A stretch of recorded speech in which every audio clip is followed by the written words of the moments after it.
डेअरीतनी रांगा, रांगातनी किटल्या, किटल्यातनी दूध हाय भारीच ग, भारीच ग, भारीच ग. दूध भारी, फॅट भारी, SNFB भारी, ही किमया फर्टिमिन प्लस ची चारी.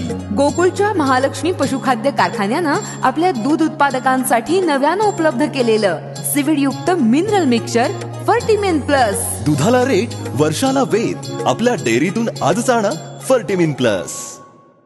नागरिका मिल प्रशासन कामगार संघटनेची बैठक निष्फळ, कामगारांचं आंदोलन सुरूच.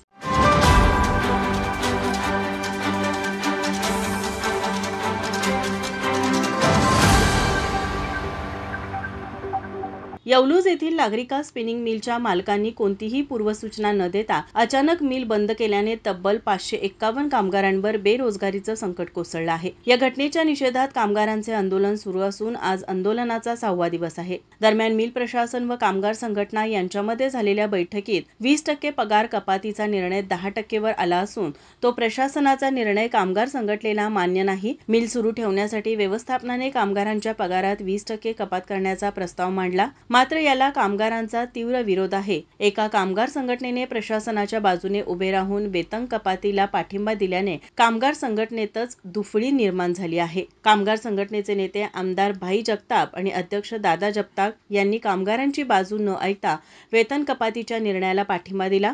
त्यामुळे संघटना आणि कामगार यांच्यातील दरी वाढत असून परिस्थिती अधिक तणावपूर्ण होत आहे. 1995 मध्ये नागरिका स्पिनिंग मिलची स्थापना माजी आरोग्यमंत्री दिग्विजय खानविलकर यांच्या प्रयत्नातून झाली. प्रारंभी 26 स्पिनिंग क्षमतेने सुरू झालेली ही मिल पुढे 55,000 स्पिडल पर्यंत विस्तारली. सध्या येथे 435 कायम आणि 76 बदली कामगार कार्यरत होते. मात्र गेल्या काही वर्षात आर्थिक मंदी, 2020 मधील कोरोनाचा फटका, सलग महापूर आणि बाजारातील चढ उतार यामुळे कंपनीच्या आर्थिक स्थितीवर मोठा परिणाम झाला. 2019 मध्ये वर्कलोड कमी करून पगारवाढीचा करार करण्यात आला. त्यामुळे अनेक कर्मचाऱ्यांना उच्च ग्रेड मिळाली, पण त्याचवेळी कंपनीवर आर्थिक भारही वाढला. या आर्थिक संकटातून बाहेर पडण्यासाठी 1 ऑगस्ट 2022 ते 31 जुलै 2023 या कालावधीत कामगारांच्या वेतनातून 10% कपात करण्यात आली होती. मात्र ही रक्कम नंतर परत करण्यात आली. नोव्हेंबर 2024 पासून परिस्थिती आणखी बिघडल्याने संघटनेने चार्टर्ड अकाउंटंटकडून कंपनीची आर्थिक स्थिती तपासली आणि इतर सूतगिरण्यांची पाहणी केली.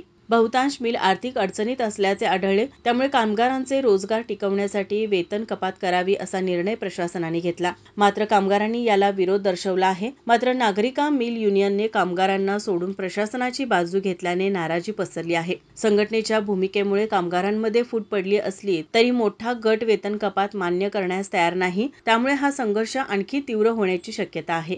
माझा महाराष्ट्र न्यूज, कोल्हापूर. ताज्या घडामोडी पाहण्यासाठी माझा महाराष्ट्र न्यूजला आजच सबस्क्राईब करा.